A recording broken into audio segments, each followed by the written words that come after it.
자, 우리가 인생을 살아가다 보면 과거의 뼈아픈 실패나 깊은 상처 때문에 우리의 발걸음이 무거워질 때가 있는 것 같습니다. 내가 그때 그러지 말았어야 했는데 라고 하는 후회와 자책이 우리 마음을 옭아맬 때가 참 많이 있죠. 오늘 우리가 함께 살펴볼 민수기 26장의 말씀은 바로 이스라엘의 그런 깊은 상처와 실패의 역사 속에서 하나님이 어떻게 그들에게 소망을 주시고 어떻게 그들을 위로하시고 어떻게 그들을 다시 세우시는지를 우리에게 알려주고 있습니다. 먼저 본문의 배경을 살피면 이렇습니다. 지금 이스라엘 백성들은 광야 생활 40년을 거의 마무리하고 요단강 동편 모압 평지라는 곳에 진을 치고 있습니다. 그러니까 요단강만 건너게 되면 하나님이 약속하신 가나안 땅에 다다를 수 있다는 것이죠. 근데 문제는 뭡니까? 지금 이스라엘의 분위기가 심상치 않다는 것이죠. 1절 말씀을 우리 같이 한번 읽어보도록 하겠습니다. 시작. 연병 후에 여호와께서 모세와 제사장 아론의 아들 엘르아살에게 말씀하여 이르시되. 아멘. 여러분, 이 연병 후에라는 이 말이 뭐겠습니까? 바로 앞장에 있던 민수기 25장, 이스라엘 백성들이 모압의 여인과 음행을 하고 우상을 숭배하다가 하나님의 맹렬한 심판을 받아서 무려 24,000명이라고 하는 어마어마한 숫자가 연병으로 죽은 사건 이유를 말하는 겁니다. 그러니까 아직도 진영 곳곳에서 장례를 치는 통곡 소리가 채 가시지도 않은 그때에 하나님께서는 모세와 엘르아살을 불러서 말씀을 전해주고 있습니다. 자, 그렇다면 하나님이 전해주시는 말씀이 뭡니까? 2절을 또한 같이 읽겠습니다. 시작. 이스라엘 자손의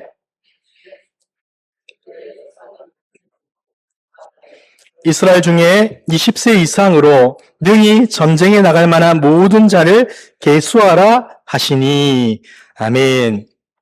자, 이것은 이스라엘 역사상 두 번째 인구조사에 대한 명령입니다. 첫 번째 인구조사가 어떻게 되었습니까? 40년 전에 애굽에서 갓 나왔을 그때 시내산 아래에 있을 때 행해졌습니다. 그때 계수되었던 사람이 바로 60만 명이었는데 여러분 그들은 지금 어디 갔습니까? 가데스 바네아에서 하나님의 약속을 의심하고 원망하다가 하나님께서 너희는 결코 그 땅에 들어가지 못하리라 라고 하는 심판을 받게 되었죠. 지난 40년 광야 생활 동안 그들은 모두 죽고 말았습니다. 자, 그렇다면 지금 모압 평지에 모여있는 사람들은 누굽니까? 부모 세대의 실패와 죽음을 광야에서 고스란히 목격하며 자라온 새로운 세대, 출애굽 2세대다라고 볼 수 있는 것이죠. 자, 그러니까 하나님의 무서운 심판 직후 실패의 흔적이 가득한 이 광야에서 새로운 세대의 숫자를 다시금 세게끔 하나님이 명령하고 있는 겁니다. 근데 여러분, 이것은 단순하게 인구의 숫자를 알기 위한 측면, 행정적인 절차가 아닙니다. 하나님은 이렇게 말씀하고 있는 것이죠. 보아라, 너희의 죄악과 실패에도 불구하고 내가 택한 언약 백성들은 결코 사라지지 않는다. 하나님의 그 신실하심을 오늘의 말씀을 통해서 백성들에게 선포하고 있습니다.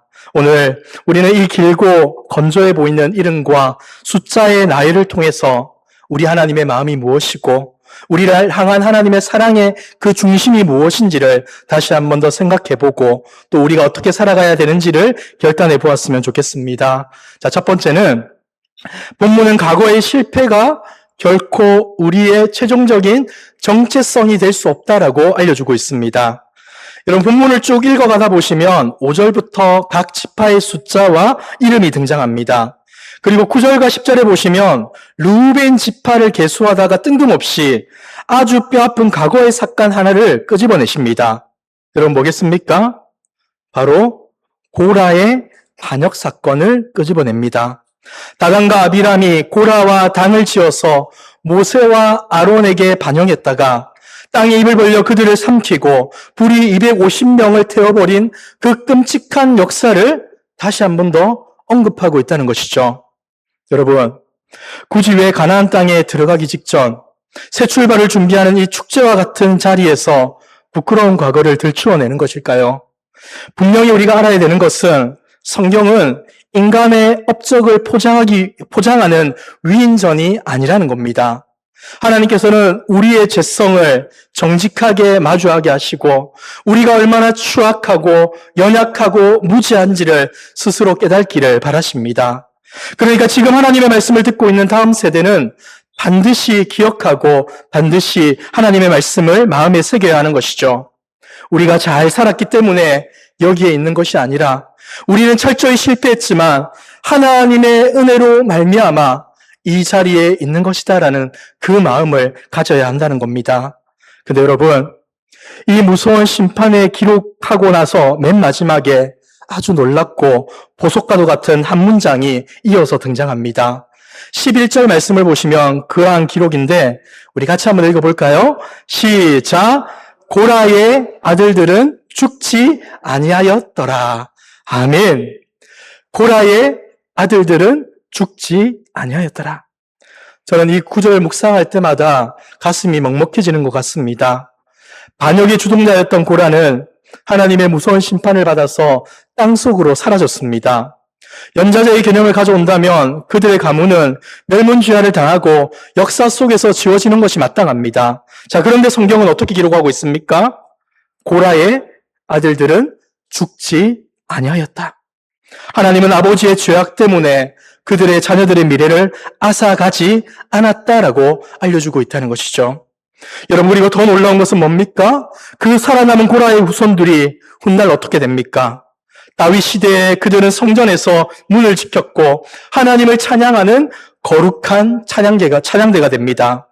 여러분이 시편을 잘 읽어가다 보시면 표제가 있는데 거기에 고라 자손의 시라는 것이 등장합니다. 무려 11편이나 등장합니다. 11개나 등장한다는 것이죠. 우리가 잘 아는 말씀이 있죠. 제가 한번 읽어드리겠습니다. 하나님이여 사슴이 시냇물을 찾기에 갈급한 같이 내 영혼이 주를 찾기에 갈급하나이다. 바로 고라 후손들이 고백했던 찬양입니다. 우리 46편 1절 같이 한번 읽을까요? 시작!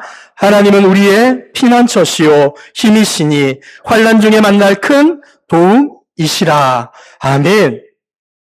가장 비참한 반역자의 후손들이 가장 영광스러운 예배자가 되었다는 겁니다. 과거의 수치스러운 이름이 하나님의 은혜 안에서 가장 아름다운 이름으로 변모되었다는 것이죠. 여러분, 일본의 전통적인 공예 중에 킨즈기라는 기법이 있습니다. 그릇이나 도자기가 바닥에 떨어져 산산조각 났을 때 그것을 그냥 쓰레기통에 버리지 않고 틈새 그 깨어진 부분에 진흙으로 붙여서 이어 붙인 뒤에 그 위에 순금을 칠하여 복원하는 예술인데 놀라운 것은 이렇게 금으로 상처를 이어 붙인 도자기는 깨지기 전보다 훨씬 더 아름답고 가치 있는 예술품으로도 인정받을 때가 많다는 것이죠. 여러분, 고라의 아들들 어떻습니까? 아버지의 저지른 끔찍한 반역으로 인해 산산조각난 인생이지 않습니까? 깨진 도자기와 같았습니다. 사람들의 눈에 보기에는 버려져야 마땅한 쓰레기처럼 보여졌습니다. 그러나 우리 하나님은 그 깨진 인생을 어떻게 하십니까? 그냥 버리지 않으시고 십자가의 은혜라고 하는 순금으로 그들의 찢어진 상처와 과거의 수치를 아름답게 붙여 이어주셨습니다. 그 결과 그들은 깨지기 전보다 훨씬 더 영광스럽게 하나님을 찬양하고 하나님을 예배하는 아름다운 성전의 그릇이 되었던 것이죠. 여러분, 우리의 인생도 마찬가지 아니겠습니까? 내 죄로 인해 혹은 누군가의 잘못으로 인해 내 삶이 깨진 도자기처럼 무너졌다라고 생각하고 계십니까? 그 깨진 조각들을 들고 주님께로 나아가십시오. 주님은 우리의 깨진 과거를 십자가의 보혈로 붙이시고 이전보다 훨씬 더 깊이 있게 하나님을 찬양할 수 있도록 우리를 빚어 주실 것입니다. 혹시 과거의 부끄러운 죄악 때문에 혹은 우리 가정의 여러 가지 상처와 아픔 때문에 하나님은 나를 쓰시지 않을 거야, 내 인생은 이미 망가졌어라고 절망하고 있다면 그러지 마십시오. 마귀는 끊임없이 우리의 과거를 들추어내며 절망의 감옥으로 우리를 몰아넣고자 합니다. 하지만 하나님은 어떻게 말씀합니까? 그러나 고라의 아들들은 죽지 아니하였더라. 그리스도의 십자가 앞에 나와 회개하는 자에게 과거의 실패는 결코 최종적인 정체성이 될 수 없는 것입니다. 하나님은 우리의 실패를 십자가의 은혜로 덮으시고 새로운 생명의 역사를 다시 시작하시는 분임을 굳건히 믿고 그 믿음의 걸음을 걸어갈 수 있는 저와 여러분들이 되시길 주님의 이름으로 축복합니다. 자, 두 번째로 본문은 인간의 숫자가 줄어들고 세대가 교체되어도 하나님의 구원 계획은 결코 중단되지 않고 영원하다라는 것을 우리에게 보여주고 있습니다. 자, 민수기 1장의 첫 번째 인구조사 때 전쟁에 나갈 수 있는 20세 이상의 성인 남자의 숫자가 얼마였던지 혹시 아십니까? 기록에 보면 60만 3,550명이다라고 밝혀주고 있습니다. 그리고 오늘 본문에 와서 40년이 지나 광야에서 그들이 다 죽고 난 이후에 그 조사된 결과는 어떻습니까? 60만 1,730명이라고 알려주고 있습니다. 숫자가 거의 비슷합니다. 인간의 눈으로 보자면 이스라엘의 광야 역사는 끔찍한 비극이라고 볼 수 있지 않겠습니까? 무려 60만 명이 넘는 성인 남자들, 부녀자와 노약자들까지 합치면 200만 명이 넘는 사람들이 광야 40년 동안 다 죽었습니다. 매일 장례를 치르고 시체를 광야 모래밭에 묻어야만 했습니다. 심지어 영적 고목이었던 아론도 죽었고 모세 역시 느버산에서 곧 죽음을 맞이하게 될 것입니다. 인간적인 눈으로 보자면 이스라엘에겐 소망이 없습니다. 자, 그런데 여러분, 우리는 이 숫자 뒤에서 일하고 계시는 신실하신 하나님을 보셔야 합니다. 1세대는 반역으로 다 죽었지만 하나님은 놀랍게도 그 척박한 광야에서 다음 세대가 태어나게 하셨고 다시금 60만 명이라는 놀라운 하나님의 군대를 새롭게 세워주셨습니다. 여러분, 이것이 이스라엘이 강해서 이스라엘이 특별해서 이렇게 된 것이겠습니까? 결코 그렇지 않습니다. 내가 아브라함과 이삭과 야곱에게 약속한 그 땅을 반드시 내 백성에게 주겠다라고 약속하신 하나님의 신실하심이 그들을 살리셨고 그들을 세우신 것입니다. 여러분, 우리는 신앙생활을 하면서 종종 특정한 사람이나 지도자를 절대화하는 경향이 있습니다. 모세가 없으면 우리 이스라엘은 어떻게 하나? 훌륭한 목사님이 은퇴하면 우리 교회는 어떡하나? 우리 부모님이 돌아가시면 다음 세대는 어떡하나? 라고 걱정합니다. 근데 여러분, 우리가 기억해야 될 것은 그것이 아닙니다. 한 세대가 하나님의 전체 계획을 담당하는 것은 아니다라는 것을 우리는 반드시 기억해야 합니다. 그 어떤 위대한 목회자도 훌륭한 직분자도 뛰어난 프로그램도 하나님의 자리를 대신할 수 있는 것은 아닙니다. 모세가 떠나면 누가 세워집니까? 여호수아가 세워지고 아론이 떠나면 엘르아살이 세워지는 겁니다. 여러분, 무슨 말입니까? 인간 지도자는 역사의 뒤안길로 사라지겠지만 하나님의 역사는 단 1초도 사라지지 않고 우리와 함께 한다는 것입니다. 여러분, 육상 경기 중에 우리가 가장 가슴을 졸이며 보는 경기가 있다면 뭐가 있겠습니까? 400m 계주가 그렇지 않겠습니까? 여러분, 계주에서 가장 중요한 순간이 어디겠습니까? 선수 개개인이 역량이 뛰어난 것도 중요하겠지만 승패를 가르는 가장 중요하고 결정적인 순간은 바로 바통을 다음 주자에게 넘겨주는 순간입니다. 아무리 1등으로 달려왔다 하더라도 바통을 떨어뜨리거나 다음 선수에게 제대로 넘기지 못한다면 그 팀은 1등을 할 수 없습니다. 광야 40년의 역사 속에서 아론과 모세는 자신들의 구간을 최선을 다해 달려왔습니다. 그리고 이제 그들의 트랙이 끝나갈 무렵 여호수아와 엘르아살에게 신앙의 바통, 언약의 바통을 넘겨주었던 것이죠. 여러분, 우리도 지금 믿음의 계주를 달리고 있는 것 아니겠습니까? 내 손에 들려있는 이 복음의 바통, 다음 세대에게 안전하게 넘겨줄 준비를 하고 계십니까? 혹시 나 혼자 빨리 달리고 나만 은혜 받는 데 취하여서 정작 다음 세대에게 바통을 넘겨주는 일에는 소홀히 하고 있는 것 아닙니까? 우리는 광야의 실패를 거울로 삼아서 다음 세대에게 살아계신 주님의 복음을 충실하게 물려주어야 합니다. 여러분, 지금까지 아무것도 못했습니다. 목사님, 제가 이렇게 엉망진창으로 살았는데 저희 가정에는 답이 없습니다라고 생각할지 모르겠지만 여러분, 괜찮습니다. 지금이라도 복음을 전수하고 복음에 합당한 삶으로 자녀들을 가르치고 다음 세대를 지도한다면 충분히 하나님의 역사와 하나님의 은혜는 흘러갈 수 있는 겁니다. 여러분 부끄럽더라도 솔직하게 자녀들에게 이야기하십시오. 얘야, 나도 살면서 실패하고 넘어졌단다. 그러나 내가 회개했을 때 주님은 용서해 주셨고 다시 일으켜 주셨단다.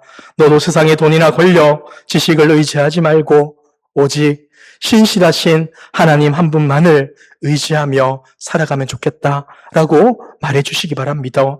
이 정직한 실패와 회복의 간증이 저와 여러분들의 입술 가운데 있기를 주님의 이름으로 축복합니다. 자, 근데 여러분 이것은 교회도 마찬가지겠죠. 우리는 교회를 어떻게 생각합니까? 때로는 우리의 취향이나 문화를 고집할 때가 참 많이 있습니다. 다음 세대가 복음 안에 자라가는 것보다 내 생각, 내 마음이 우상이 되어서 우리의 그 교회를 세워나가고자 할 때가 참 많이 있죠. 근데 여러분, 그렇게 해서는 절대 안 됩니다.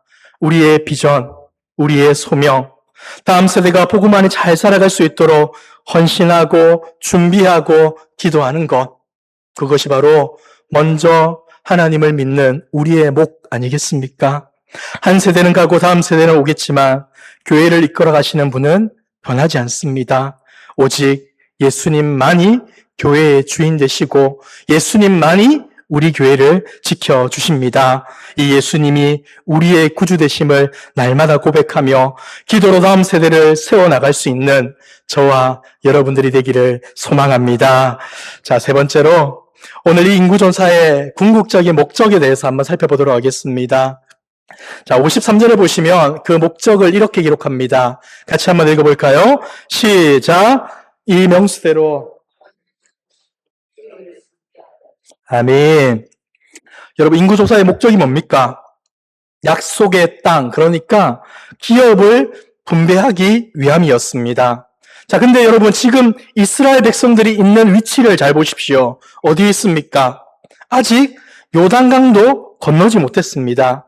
가나안 땅에는 여전히 거대 거인족인 아낙 자손과 철병거가 버티고 서 있으며 전쟁은 아직도 시작도 안 했습니다. 자, 근데 지금 하나님은 이미 그 땅을 얻은 것처럼 인구 수대로 땅을 나눌 준비를 하라고 말씀하고 있습니다. 여러분, 이것이 성경이 말하는 믿음 아니겠습니까? 믿음이라는 것은 보이지 않는 하나님의 약속을 오늘 나의 현실 속에서 이미 이루어진 것처럼 여기며 살아가는 것입니다. 하나님이 주시겠다고 말씀하셨으면 이미 받은 것이나 다름없기 때문에 우리는 그것을 믿고 살아야 한다는 것이죠. 지금 믿음 안에서 서 있는 이스라엘 백성들의 마음은 어떻겠습니까? 아, 드디어 하나님이 우리를 약속의 땅으로 인도해 주시는구나. 그 땅을 차지하게 되는구나라고 하며 가슴 떨려 하지 않았겠습니까? 자, 근데 여러분 이 본문을 우리의 삶으로 한번 가져와 볼까요? 구약 이스라엘 백성들에게 기업은 뭡니까?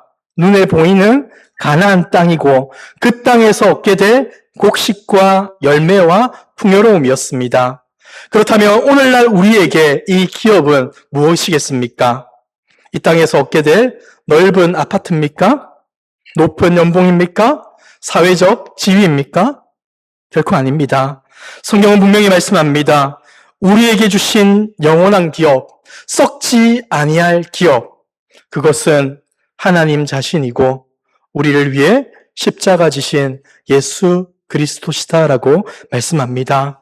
여러분, 우리가 예수님을 믿는다는 것은 단순히 이 땅에서 남들보다 좀 더 잘 먹고 잘 살기 위함이 아닙니다.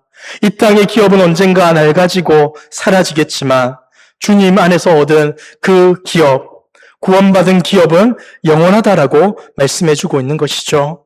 여러분, 우리는 주님 안에서 하나님의 자녀가 되는 권세를 얻었으며 우리의 모든 죄악을 용서받는 죄사함을 얻었습니다.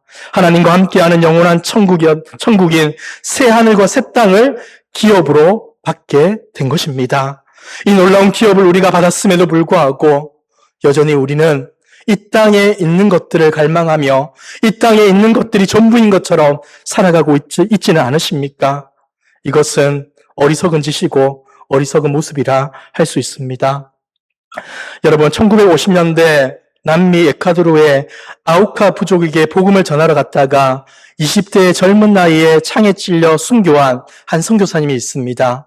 그 선교사님의 이름은 짐 엘리엇이라는 분입니다. 그는 미국의 명문 히튼 대학의 수석으로 졸업한 사람들의 눈으로 볼 때는 전도 유명한 청년이었던 것이죠. 마음만 먹으면 세상에서 얼마든지 성공할 수 있고 이 땅의 기업을 얼마든지 취할 수 있는 사람이었던 것이죠. 그런데 그런 그가 대학 시절 일기장에 남긴 유명한 일기도문이 있습니다.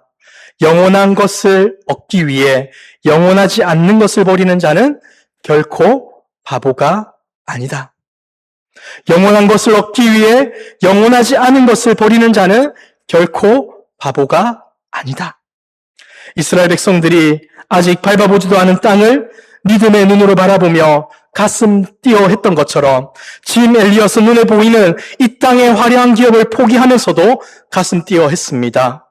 왜 그렇습니까?